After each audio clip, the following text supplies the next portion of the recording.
Hello, and welcome to our video on the 5 scams that are currently on the rise.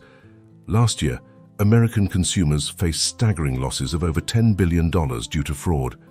Among the various scams, imposter fraud emerged as the most prevalent, where criminals impersonate banks, financial institutions, or government agencies to pilfer money or sensitive information.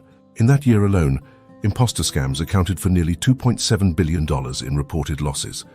This type of fraud is escalating, with potentially devastating consequences.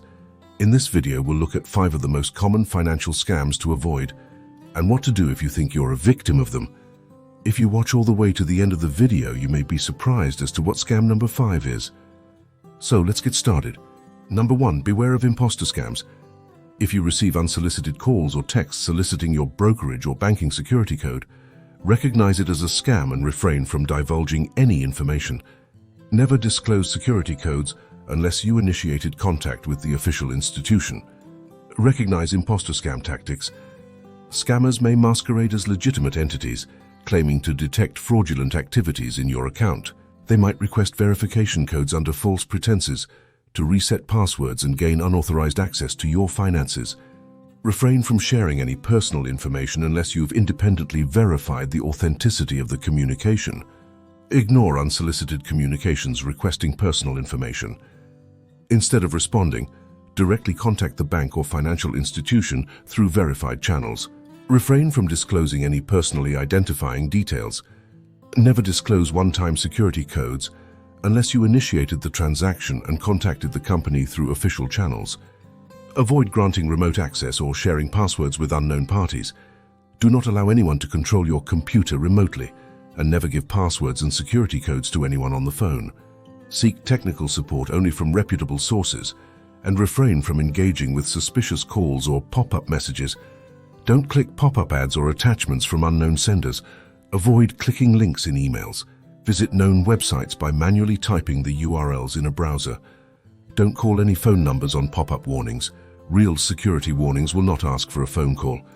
Hang up if you get a call requesting remote computer access.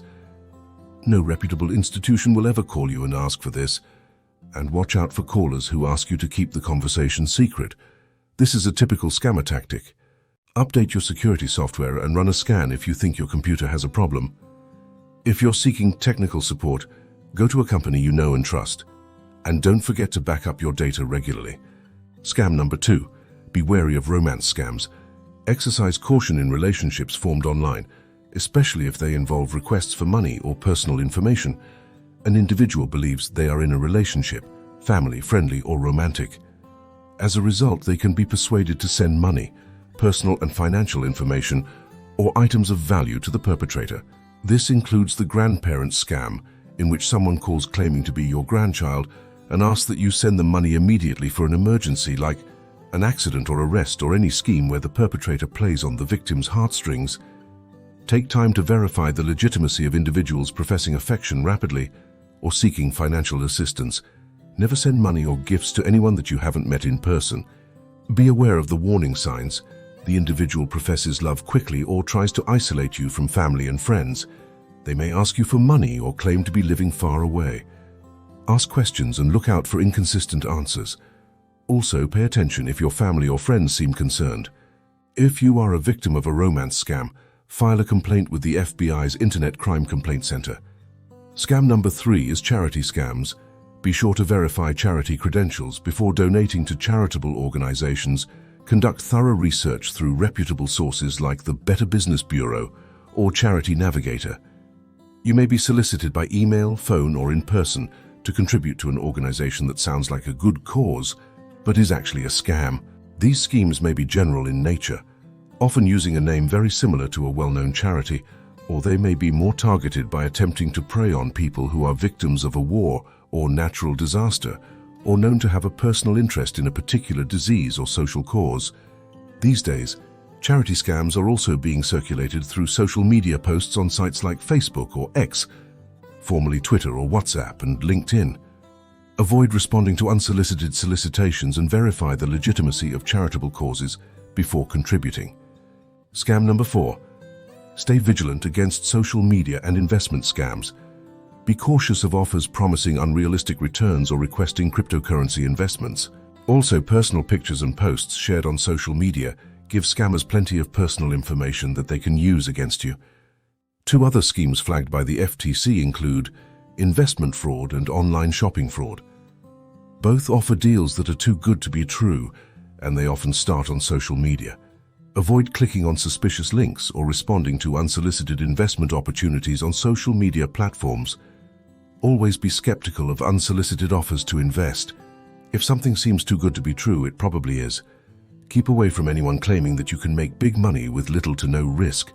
Verify the source of any emails purporting to be from an investment company. Don't follow links in emails. Instead, look up the company and contact them directly. If you're considering a company you've never done business with, do some research on the internet for the company name along with the word scam or complaints. If you're a victim of a social media or an internet scam, file a complaint with the FBI's Internet Crime Complaint Center. And here it is, scam number 5, guard against tax refund fraud. File tax returns early to mitigate the risk of a criminal illegally getting your name and social security number and filing a fraudulent tax return in your name to obtain a tax refund. Then, when you submit your legitimate tax return, it is rejected because the IRS has already processed a return with your social security number. If you encounter suspicious tax-related activities, promptly report them to the IRS and follow established procedures for identity theft resolution. If your return is rejected because of a duplicate filing under your social security number, submit Form 114039, the Identity Theft Affidavit. Remember, the IRS will contact you through the U.S. Postal Service, not a phone call. Do not return a call from someone claiming to be with the IRS.